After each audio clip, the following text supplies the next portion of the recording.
नमस्कार। प्रादेशिक समाचार के साथ मैं नैन्सी कुमारी। पहले मुख्य समाचार। प्रधानमंत्री नरेंद्र मोदी ने वन वेब इंडिया 2 मिशन के LVM-3 उपग्रह के सफल प्रक्षेपण के लिए इसरो को दी बधाई। कहा, विश्व स्तर पर अग्रणी भूमिका में है देश। आयुष्मान भारत हेल्थ मिशन के तहत राज्य भर में होगी 447 नए स्वास्थ्य उप केंद्रों की स्थापना। आम लोगों को घर के आसपास मिलेंगी स्वास्थ्य सुविधाएं। देश में पिछले 24 घंटों में कोविड के 1805 नए मामलों की पुष्टि। केंद्रीय स्वास्थ्य मंत्रालय ने की एहतियात बरतते हुए सतर्क रहने की अपील। और मौसम विभाग ने राज्य के अधिकतर जिलों में अगले 2 दिनों तक बादलों के छाए रहने और गरज के साथ छिटपुट बारिश होने की जताई संभावना। और अब समाचार विस्तार से। प्रधानमंत्री नरेंद्र मोदी ने वन वेब इंडिया 2 मिशन के LVM-3 उपग्रह के सफल प्रक्षेपण के लिए NSIL इन स्पेस और भारतीय अंतरिक्ष अनुसंधान संगठन इसरो को बधाई दी है। वन वेब के एक ट्वीट के जवाब में प्रधानमंत्री ने कहा कि यह आत्मनिर्भरता की सच्ची भावना के अनुरूप विश्व स्तर पर वाणिज्यिक प्रक्षेपण सेवा प्रदाता के रूप में भारत की अग्रणी भूमिका का परिचायक है। कल भारत ने सतीश धवन अंतरिक्ष केंद्र श्रीहरिकोटा से वन वेब इंडिया 2 मिशन के 36 उपग्रहों के साथ LVM-3 उपग्रह छोड़ा। वन वेब नक्षत्र ग्रह के चारों ओर उपग्रहों का एक नेटवर्क है जिसका उद्देश्य दुनिया भर में ब्रॉडबैंड संपर्क प्रदान करना है। प्रक्षेपण के बाद इसरो के अध्यक्ष सोमनाथ ने कहा कि वन वेब इंडिया 2 श्रृंखला के पहले 16 उपग्रहों को योजना के अनुसार सही कक्षा में भेजा गया है और शेष 20 उपग्रहों को जल्द ही स्थापित कर दिया जाएगा। प्रवर्तन निदेशालय की टीम आज मुख्यमंत्री हेमंत सोरेन के पूर्व प्रधान सचिव राजीव अरुण एक्का से पूछताछ कर रही है। रांची स्थित प्रवर्तन निदेशालय के कार्यालय में यह पूछताछ जारी है।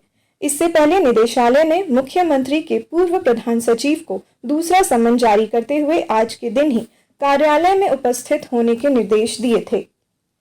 प्रधानमंत्री आयुष्मान भारत हेल्थ मिशन के तहत राज्य भर में 447 नए स्वास्थ्य उप केंद्रों की स्थापना की जाएगी। इसके तहत सबसे अधिक पूर्वी सिंहभूम में 25 और रांची में 12 उप केंद्रों का निर्माण होगा। इसकी स्थापना से लोगों को अपने घर के आसपास सामान्य स्वास्थ्य सुविधाएं मिल सकेंगी। स्वास्थ्य विभाग के संयुक्त सचिव ने बताया कि इन उप केंद्रों के निर्माण के लिए भारत सरकार ने 55,50,000 रुपए की स्वीकृति प्रदान की है। देश में पिछले 24 घंटों में कोविड-19 के 1805 नए मामलों की पुष्टि हुई है। केंद्रीय स्वास्थ्य मंत्रालय ने आज बताया कि इस दौरान 932 लोग स्वस्थ हुए हैं। कोविड से स्वस्थ होने की दर अभी 78.79% है। इस समय देश में 10,000 से अधिक लोगों का उपचार चल रहा है। मंत्रालय ने बताया कि पिछले 24 घंटे में राष्ट्रव्यापी टीकाकरण अभियान के अंतर्गत 1,700 से अधिक कोविड के टीके लगाए गए। अब तक देश भर में 220 करोड़ 65 लाख कोविड रोधी टीके दिए जा चुके हैं। झारखंड मंत्रालय में आज मुख्यमंत्री हेमंत सोरेन की अध्यक्षता में अपराह्न 4 बजे से मंत्री परिषद की बैठक होगी। इस बैठक में विभिन्न विभागों के 1 दर्जन से अधिक प्रस्तावों को मंजूरी मिलने की संभावना है। और अब सुनिए आकाशवाणी के लोकप्रिय कार्यक्रम प्रधानमंत्री के मन की बात पर आधारित हमारी विशेष श्रृंखला। आज की कड़ी का विषय है राष्ट्र प्रेम से प्रेरित जवानों की जिंदगी।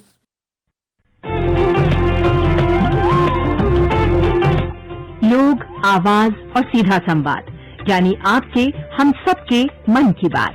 जी हाँ, ऐसे ही करोड़ों लोगों से जुड़ जाते हैं हमारे प्रधानमंत्री हर महीने मन की बात प्रोग्राम के साथ। आकाशवाणी पर यह सिलसिला अप्रैल में 100वीं कड़ी के साथ जारी रहेगा। इस विशेष मौके पर मन की बात कार्यक्रम से प्रधानमंत्री के चुनिंदा संबोधनों को फिर प्रस्तुत किया जा रहा है।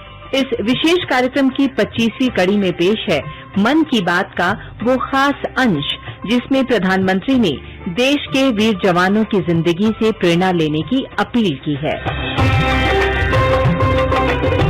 सीमा की रखवाली हो या अंदरूनी सुरक्षा का सवाल, वीर जवान अपनी ड्यूटी पर मुस्तैद रहते हैं।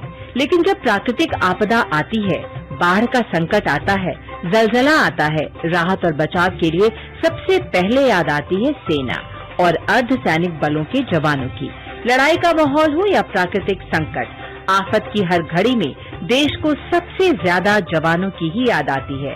देश को उन पर ही सबसे ज्यादा भरोसा है। जवानों के इस राष्ट्र प्रेम को प्रधानमंत्री ने 30 अक्टूबर 2016 को यूं याद किया। मेरे प्यारे देशवासियों, ये बात सही है कि सेना के जवान सिर्फ सीमा पर नहीं, जीवन के हर मोर्चे पर खड़े हुए पाए जाते हैं। प्राकृतिक आपदा हो, कभी कानूनी व्यवस्था के संकट हो, कभी दुश्मनों से भिड़ना हो, कभी गलत राह पर चल पड़े नौजवानों को वापस लाने के लिए साहस दिखाना हो, हमारे जवान जिंदगी के हर मोड़ पर राष्ट्र भावना से प्रेरित होकर के काम करते रहते हैं।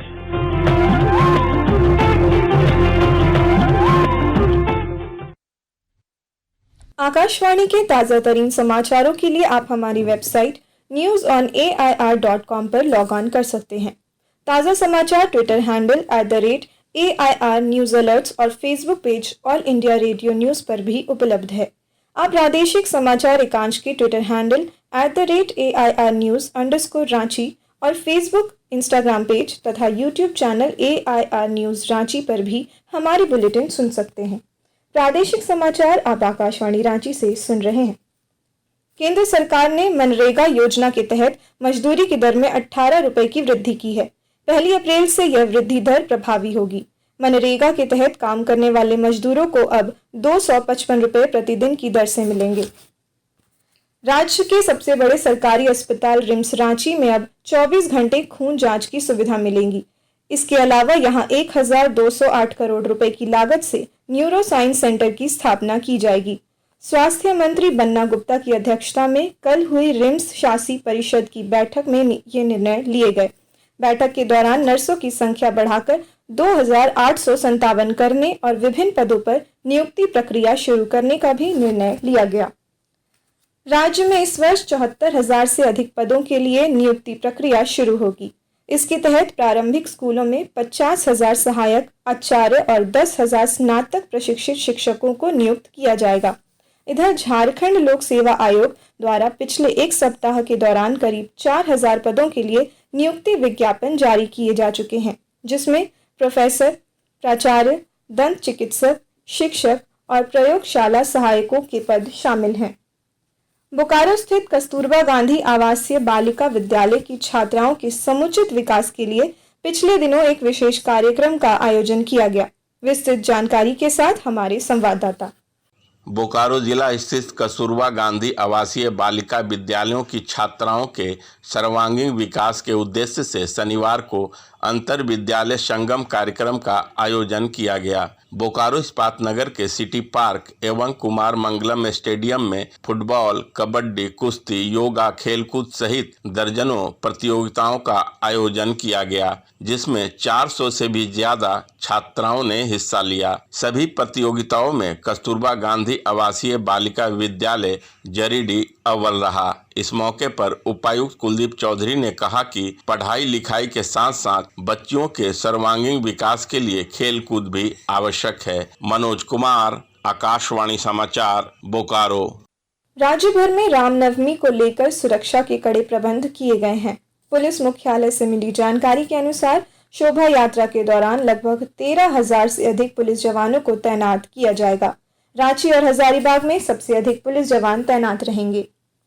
मौसम विभाग ने राज्य के अधिकतर जिलों में अगले 2 दिनों तक बादलों के छाए रहने और बारिश होने की संभावना जताई है।